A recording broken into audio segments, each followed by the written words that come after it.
Good morning, everyone. Welcome to Apsara Physics class. Okay, in previous lectures we have discussed various other topics. Today जो मैं topic consider कर रही हूँ that is wave which is quite important, बहुत important है. तो I am going to discuss its important points. वो जो पॉइंट्स हैं वो मेन रिजल्ट्स हैं इसके. जनरली वो ही जो है आपको हेल्प करेंगे एग्ज़ाम्स में to solve the questions and numericals. So हमारा टॉपिक है वेव्स. तो फर्स्ट ऑफ ऑल जनरली पूछा जाता है व्हाट इज़ वेव. तो वेव क्या है? Form of disturbance.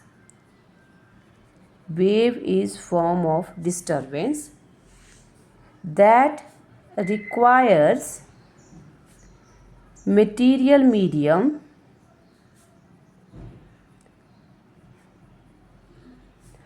for its propagation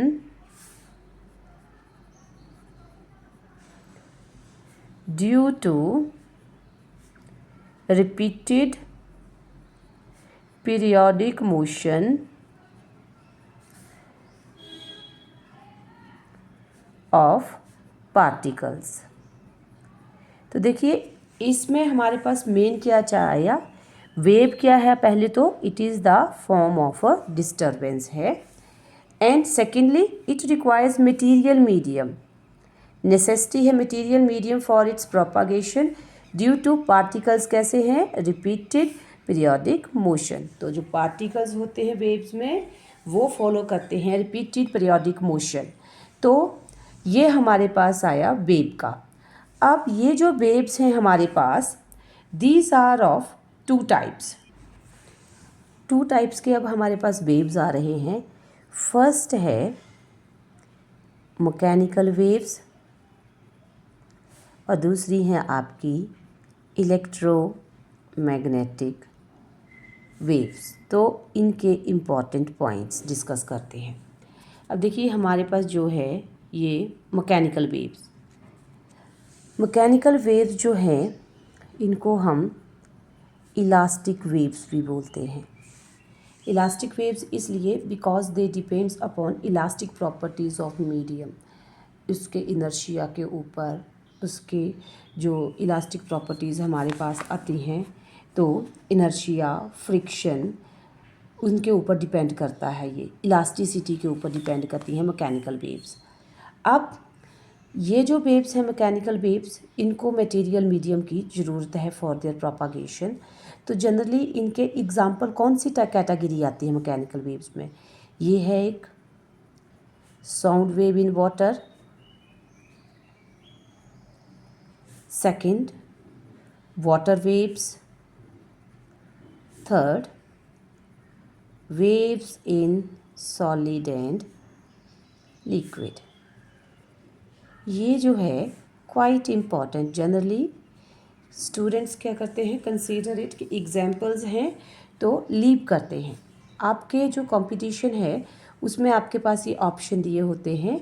इनमें से कोई भी एक ऑप्शन होगा अदर के साथ and you will be asked that which among them fall under the category of mechanical waves. So हमें पता होना चाहिए कि these are the mechanical waves, examples of mechanical waves. अब सेकंड हमारे पास इलेक्ट्रोमैग्नेटिक वेव्स आती हैं. अब इलेक्ट्रोमैग्नेटिक में वेव्स जो हैं these do not require any medium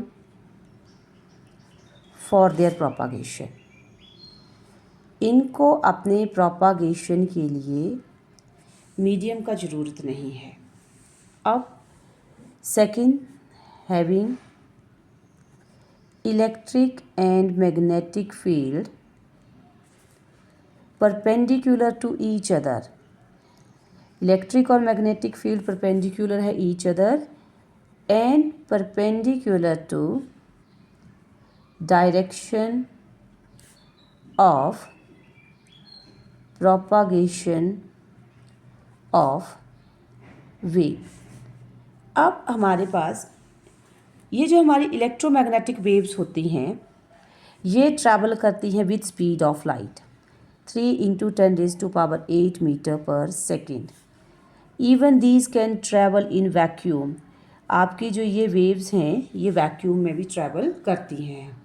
फिर इसका एग्ज़ाम्पल देखो क्या इसकी कैटेगरी में आता है, तो आपकी generally light waves, then radio waves, microwaves, these all are electromagnetic waves. Generally इसका एक पैटर्न बताती हूँ मैं आपको, जो आपको एग्ज़ाम में होता है। CGXUIMR, learn like this. CGXUIMR, ये क्या है आपकी? C for cosmic rays, gamma rays, X rays, ultraviolet, infrared, micro and radio wave, ये जो सन से ट्रैवल करती हैं और ये होती हैं ऐसे इंक्रीजिंग वेवलेंथ। तो जनरली क्या होता है आपके पास, इसमें से यू आर प्रोवाइडेड विथ 3 और 4 option, cosmic rays, ultraviolet, radio, X rays, and they will asked कि among these radiation who has a highest wavelength. Then आपको if you have learn this like this CGXUIMR and आपको पता है कि increasing wavelength, तो आप आराम से उसको आइडेंटिफाई कर लेंगे कि हुज वेवलेंथ इज़ ग्रेटर, और ये डिक्रीजिंग फ्रीक्वेंसी।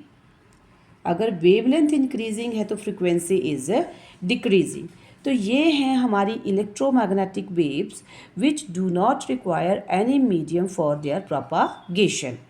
तो जनरली इसमें सिर्फ इतना ही हम मेन पॉइंट्स पे कंसर्न किया है कि वेव जो है हमारा that is form of disturbance है, और वहाँ पे हमारे पास जो 2 टाइप आ रही हैं हम डिस्कस कर रहे हैं, मैकेनिकल वेव्स और इलेक्ट्रोमैग्नेटिक वेव्स। तो उसमें मैकेनिकल वेव्स के जो हमारे पास एग्जांपल हैं ये, और इलेक्ट्रोमैग्नेटिक वेव्स के example I have given you here. तो इनको, ये जो है सारे मेन पॉइंट्स हैं, इसमें से यही क्वेश्चन निकल के आते हैं जनरली कि, और दूसरा हमारे पास ये जो मैकेनिकल वेव्स हम यहाँ पे बोल रहे हैं, मैकेनिकल वेव्स जो रिक्वायर करती हैं, they need material medium to propagation. तो जनरली होता है कि what are the characteristics of medium, जो मटेरियल मीडियम है, what are its characteristics, material medium के क्या करेक्टरिस्टिक्स होने चाहिए। तो फर्स्ट ऑफ ऑल ये जो आपका मटेरियल मीडियम होता है मैकेनिकल वेव्स में, इसमें एक होनी चाहिए elasticity, it should possess elasticity. Number 2 inertia, and number 3 friction, minimum friction. तो ये भी एक क्वेश्चन पूछा जाता है कि what are the characteristics of material medium in which elastic waves travel. तो हमारे वो जो करेक्टरिस्टिक हैं वो है elasticity. Medium should possess elasticity, means particle जो है मीडियम के, they should return back to their equilibrium position after being disturbed. वही होता है इलास्टिसिटी में कि when you are applying any force, particle is coming back to its original position. तो यहाँ पर क्या है कि वेव जो है डिस्टर्बेंस है, आफ्टर डिस्टर्बेंस जो पार्टिकल्स हैं they should return to their equilibrium position. Second जो है इनर्शिया, इनर्शिया होना चाहिए उनमें, और मिनिमम फ्रिक्शन होनी चाहिए। मिनिमम फ्रिक्शन इसलिए कि जो लॉस ऑफ एनर्जी है पार्टिकल का, that should be minimum. Friction का मतलब है यहाँ पे loss of energy of particles should be minimum, so wave should travel longer distance, ताकि वेव एक लंबा डिस्टेंस ट्रैवल करे बिफोर इट डाइज। तो ये हमारे मटेरियल मीडियम की प्रॉपर्टीज़ होनी चाहिए। तो thank you students, please keep on watching, like it and subscribe my channel. Thank you. अब मैं जो इससे नेक्स्ट इन्फॉर्मेशन है वो नेक्स्ट लेक्चर में डालूंगी, जिसमें इसकी डिटेल डिस्क्रिप्शन होगी विद इम्पॉर्टेंट पॉइंट्स।